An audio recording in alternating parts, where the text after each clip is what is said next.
ఇక్కడ వేదికను అలంకరించిన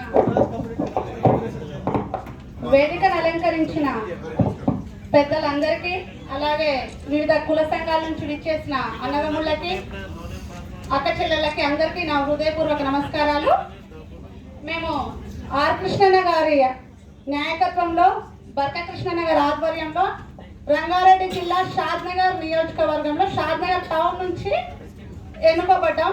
మా బీసీ సేన మామూలుగా కాదన్నా, బర్క కృష్ణన్న గారి ఆధ్వర్యంలో ఆడవాళ్ళకి ఒంటింటికే కాదు, మన రాజకీయాలలో కూడా ఎంతవరకు సాధించగలరు పట్టు అనేది అన్న ఆధ్వర్యంలో ప్రతి విలేజ్ తిరిగి నిరూపిస్తున్నామన్నా. బీసీలు అంటే వెనకబడిన తరగతులు కాదు, ప్రభుత్వాలను శ్వాసించే వరకు ఎదిగే వాళ్ళము, అందులో ఆడవాళ్ళం కూడా ఏం తక్కువ కాదు అని మా అందరూ అన్నదమ్ముల సహకారంతో చాలా ముందుకెళ్తున్నామన్నా. మనల్ని 200 సంవత్సరాలు పరిపాలించిన బ్రిటిష్ వాళ్ళని తరిమి కొట్టిన దేశం అన్న మనది. అలాంటప్పుడు ఇంత కష్టపడి సాధించుకున్న తెలంగాణలో మనకు రావాల్సిన 42% మనం వాళ్ళని ఎవరినో అగ్రకులాలలో ఉండి రాజ్యం వెళ్తున్న వాళ్ళని అడుక్కొని తీసుకోవాల్సిన కర్మ మనకేంటి? బీసీలు అందరం ఒక్కసారి ఎలక్షన్స్ ని బాయ్కాట్ చేద్దాం.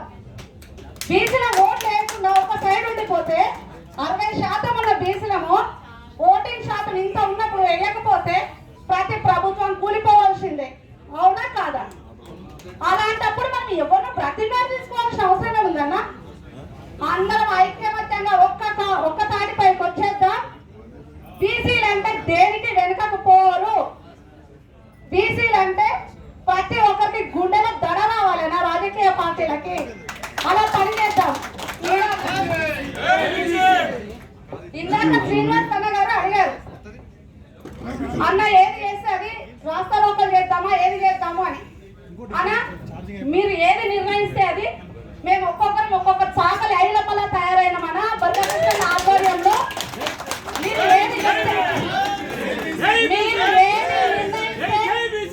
మీరు ఏది నిర్ణయిస్తే అది దానికి మేము రెడీ అన్నా. రాస్తా లోకల్ అంటారా, రైలు రోకోలు అంటారా, మా ప్రాణ త్యాగాలు చేయడానికి కూడా మేము రెడీగా ఉన్నామన్నా. బర్గకృష్ణ ఆధ్వర్యం వర్ధిల్లాలి. ఆర్ కృష్ణ ఆధ్వర్యంలో మేము చాలా మంచిగా వర్క్ చేస్తాము. మీరు ఏది నిర్ణయిస్తే దానికి మేము కట్టుబడి ఉంటామన్నా. ఈ సభాముఖంగా మేము ప్రమాణం చేస్తున్నాం.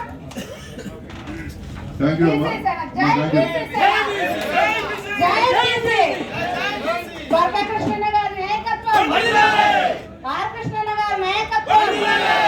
నెక్స్ట్ సీఎం ఎవరు? నెక్స్ట్ సీఎం ఎవరు? ఇంకొకసారి థ్యాంక్ యూ అన్న.